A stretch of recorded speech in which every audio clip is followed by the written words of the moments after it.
अब खबर की तरफ आगे बढ़ रहा है। फिलहाल आपको हम शुक्रिया अदा करना चाहेंगे। यूपी से है। यूपी से बड़ी खबर यह है कि अतीक को आज कोर्ट में पेश किया जाना है। प्रयागराज के एमपी एमएलए कोर्ट में पेशी होनी है। उमेश पाल अपहरण मामले में सजा होनी है। उम्र कैद से लेकर फांसी तक की सजा हो सकती है। यह खबर आ रही है लंबी कानूनी लड़ाई के बाद यह मोड़ आया है जब कोर्ट अपना फैसला सुनाएगी। अमित गंजू हमारे साथ जुड़ चुके हैं ज्यादा जानकारी के साथ। अमित, क्या अपडेट मिल रहा है इस वक्त? क्या पेशी हो गई है? क्या सजा आज का ऐलान आज हो जाना है?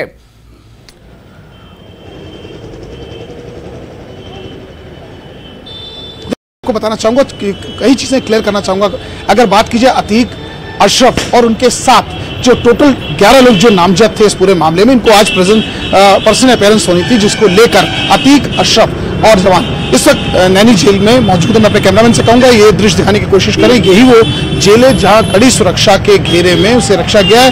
3 लेयर सुरक्षा बनाई गई है, गेट ए, गेट बी और गेट सी। लगभग 12 बजे के आसपास इसे कोर्ट में पेश होना है, जिसको लेकर सुरक्षा के पुख्ता इंतजाम किए गए हैं। चप्पे चप्पे पर फोर्स का डिप्लॉयमेंट किया गया है और आज इन 11 में से एक आरोपी जो बाबा है उसकी डेथ हो चुकी है, यानी 10 और लोग हैं। 10 में से 3 जेल में है, बाकी 7 जमानत पर। उन सबको आज पर्सनल अपीयरेंस करना है, जिसको लेकर प्रयागराज की सड़कों से लेकर इस नैनी जेल के से लेकर जहां तक कोर्ट है, चप्पे चप्पे पर फोर्स का डिप्लॉयमेंट किया गया। 250 से ज्यादा सिपाही लगाए गए हैं। 7 थानों का फोर्स लगाया गया है। डीसीपी दीपक भूकर के नेतृत्व में एसीपी की टीम है जो पूरी रूट की मॉनिटरिंग। मैं अपने कैमरामैन से कहूंगा इस रूट पे लोगों की क्यूरियोसिटी देखिए, किस तरह लोग सड़क किनारे, जेल के बाहर आमतौर पर इतने लोग नहीं खड़े होते हैं। ये लोगों की क्यूरियोसिटी है जानने के लिए बाहुबली अतीक, दा अतीक, जिसने 4 दशक तक लोगों पर यहाँ दमदारी से राज करने की कोशिश की, लोगों की जमीनों पर कब्जा करना चाहा, कई मुकदमे, 100 से ज्यादा मुकदमे जिस पे लिखे, वो व्यक्ति कैसे आज किस दशा और किस दशा और दिशा में कैसे उसे पुलिस वैन से ले जाएगा, उसको देखने के सड़क के दोनों तरफ लोगों का एक हजूम लगा है और सबको इंतजार है कि वो कब से निकलेगा। और इसके बाद जब वो न्यायालय पहुंचता है तो न्यायालय उस पर आज क्या उनकी बात सुन के क्या फैसला सुनाती है, इस पर भी न्यूज़ 18 की नजर रहेगी। जी जिस तरह से इस पूरे मामले में काफी सेंसिटिविटी देखी जा रही है, काफी जो है ये कह सकते हैं कि संवेदनशील ये पूरा प्रोसेस है अतीक का वहां से लाया जाना, और फिर अब जैसा आप बता रहे हैं कि पेशी होगी और सजा का ऐलान होना है, तो क्यों इसे ऐसा माना जा रहा है कि ये कुछ मतलब आपराधिक दृष्टि से अगर हम देखें इससे बहुत ज्यादा हटकर क्यों देखा जा रहा है?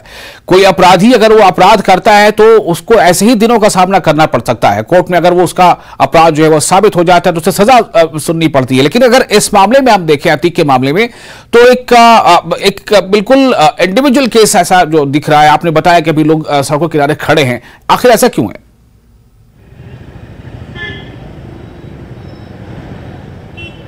देखिए, मैं आपको बताना चाहूँगा कि अतीक का चकिया, यहाँ जो प्रयागराज में पूर्व में जिसे इलाहाबाद कहते हैं, उसे चकिया एक जगह पड़ती है जहाँ जावेद जो मर चुके हैं उनके बेटे हैं। बहुत लो प्रोफाइल से उठकर करोड़ों की संपत्ति या कहा जाए खरबों की संपत्ति का मालिक कैसे बना। कई मुकदमे लिखे गए जमीनों के, रूहनिया, जसरा, गोरा, ऐसे तमाम, यहाँ तक कि बरवा, ऐसे तमाम जगहें थी जहाँ तक उन पर मुकदमे लिखे गए। अगर हम कीटगंज थाने की बात करें या कर्नलगंज थाने की बात करें, कोतवाली की बात करें, सिविल लाइंस के ऐसे तमाम थाने थे जहां उनके लिए एप्लीकेशन दी जाती थी, एप्लीकेशन नहीं लिखी जा रही थी। मगर कहीं ना कहीं 2015 के बाद, और कहा जाए तो 2019 के बाद, एक डाउनफॉल की तरफ बढ़ता चला गया, जहां एक बात उनको यहाँ से अहमदाबाद की पार्वती जेल में शिफ्ट किया। उसके बाद मुकदमों की जो फेरिस्त थी उसमें सबसे बड़ा मामला ये था जो 17 साल पहले उमेश जो पाल वर्तमान में इस दुनिया में नहीं है, उस पर अपहरण हुआ और उसको जबरन उस पर यातनाएं दी गई, उसे पीटा गया। उसका एक मामला 2006 में हुआ जून में, और उसके बाद जुलाई में उस पर मुकदमा लिखा गया, यानी 1 साल लग गया मुकदमा लिखने में। और उसके बाद जब ये मुकदमा लिखा गया तो धीरे धीरे तारीखें होती गई, तमाम गवाह टूटे, गवाह जुड़े, और उसके बाद पिछले महीने 23 तारीख को उसकी ताबड़तोड़ हत्या कर दी गई इसी प्रयागराज में शूटरों द्वारा। उसमें भी ये आरोपी, इन सबके बीच जब न्यायालय ने उनको पर्सनल अपीयरेंस के लिए कहा गया तो लोगों की क्यूरियोसिटी और इंक्रीज आउट हुई कि आखिर दा अतीक, बाहुबली अतीक, दबंग अतीक, अब जो 10 गाड़ियों के काफिले से इन्हीं सड़कों से निकलता था वो अब पुलिस और सिक्योरिटी वैन में निकल रहा है। ये लोगों को, मैं फिर अपने कैमरामैन से कहूंगा, देखिए सब आज वर्किंग डे, ऐसा नहीं कोई आज छुट्टी है, हॉलीडे है, लेकिन थोड़ा और कैमरा क्लोज करके देख सकते हैं, कम से कम 100 से ज्यादा लोग ऐसे और ऐसे झुंड बनाए तमाम, क्योंकि पुलिस है, पुलिस बार बार लोगों को मना कर रही है कि यहाँ अननेसेसरी ऑब्स्ट्रैक्ट ना करें।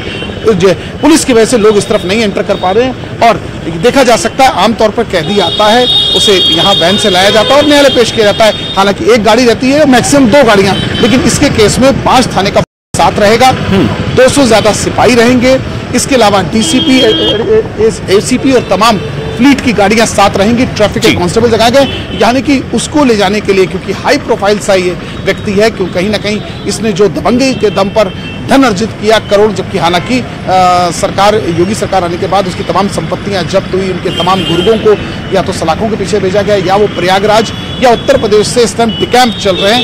इन सब के बीच ये सबसे बड़ा क्यूरियोसिटी का पॉइंट उन लोगों के लिए है जो सड़कों के किनारे खड़े हैं। जी तो क्या उम्मीद की जा सकती है? आपने बताया कि 11 बजे के आसपास वो समय है जब पेशी के लिए ले जाया जाएगा कोर्ट में, और तो क्या इस मामले में ये माना जाए कि आज जो होना है वो सिर्फ सजा का ऐलान होना है या फिर अभी कन्विक्शन भी होना है?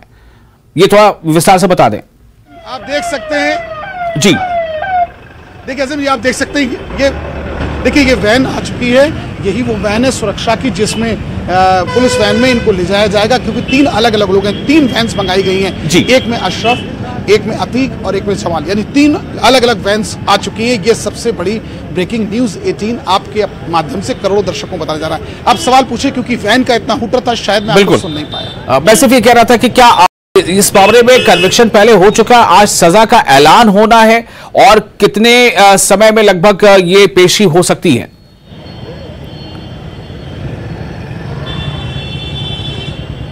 देखिए पेशी की बात की जाए तो पहले जो मेन कागज जेल को पहुंचा था 28 मार्च 11 o'clock, मगर इस टाइम को 12 o'clock के आसपास तक का है, तो ऐसा माना जा रहा है कि 11:30 के आसपास से यहाँ से पूरी फ्लीट जाएगी और न्यायालय पहुंचेंगे, और न्यायालय के बाद उन्हें कोर्ट, उसके बाद आज वो फैसला सुनाया जा सकता है। क्योंकि देखिए इसमें कुछ धाराएं ऐसी 147, 148, 323, 504, 506, तमाम ऐसी धाराओं की एक लंबी फेरिस्त है, जिसमें, और सबसे बड़ी बात है कि वो अभी कुछ ही दिन पहले, यानी कहा जाए 1 महीने की भी बात नहीं हुई है, कि जिस व्यक्ति का अपहरण हुआ, जिस व्यक्ति ने इसकी पैरवी कर रहा था, कि अपने केस की पैरवी कर रहा था, उसे ताबड़तोड़ गोलियों से मौत की नींद सुला दिया गया। ये और सबसे बड़ा रहेगा न्यायालय के बाहर का लोगों के अंदर जो लोग हैं, चाहे उसकी फैमिली मेंबर्स, उसकी कजन सिस्टर, ये भी वहाँ पहुँच रही हैं जानने के लिए। और इन सब के बीच जो अतीक की बात की जाए, अतीक के पास भी एक वकीलों का लंबा लाभ लश्कर है, क्योंकि पूर्व में भी जितने भी मुकदमे लिखे गए, लगभग 100 मुकदमे अतीक पर और 53 मुकदमे उनके भाई अशरफ पे, तो कहीं ना कहीं एक वकीलों की भी एक लंबी पूरी टीम है। और आज देखना ये होगा जब ये न्यायालय पहुंचते हैं तो वकील वहां क्या अपना जिरा करते हैं, क्या अपना पक्ष रखते हैं, क्या बात रखते हैं न्यायालय, इसके लिए थोड़ा इंतजार करना पड़ेगा। जी, बहुत शुक्रिया आपका अब एक तमाम जानकारी के लिए। तो जैसा अभी हमें बता रहे थे अमित के, अभी फिलहाल समय लग सकता है, लेकिन उन्होंने ये बताया, आपने तस्वीरें सीधी देखी, लाइव तस्वीर देखी कि जो गाड़ियां हैं, सुरक्षा गाड़ी जिस पर 3 अलग अलग वो ट्रक है जो जिसपे ले जाया जाएगा अतीक को, अशरफ को और एक और जो अपराधी है, तो इन तीनों को ले जाने के लिए सुरक्षा वाहन वहां पहुंच चुके हैं। और इस पूरी प्रक्रिया को जो अभी चल रही है उस पर आम लोगों की भी जिज्ञासा है, और आम लोग में काफी बड़ी संख्या में लोग सड़कों के किनारे मौजूद हैं ये देखने के लिए कि क्या होता है और कैसे होता है। लेकिन क्या होता है और कैसे होता है, या क्या हुआ और कैसे हुआ, ये हम आपको लगातार बताते रहेंगे। फिलहाल एक छोटा सा ब्रेक लेते हैं।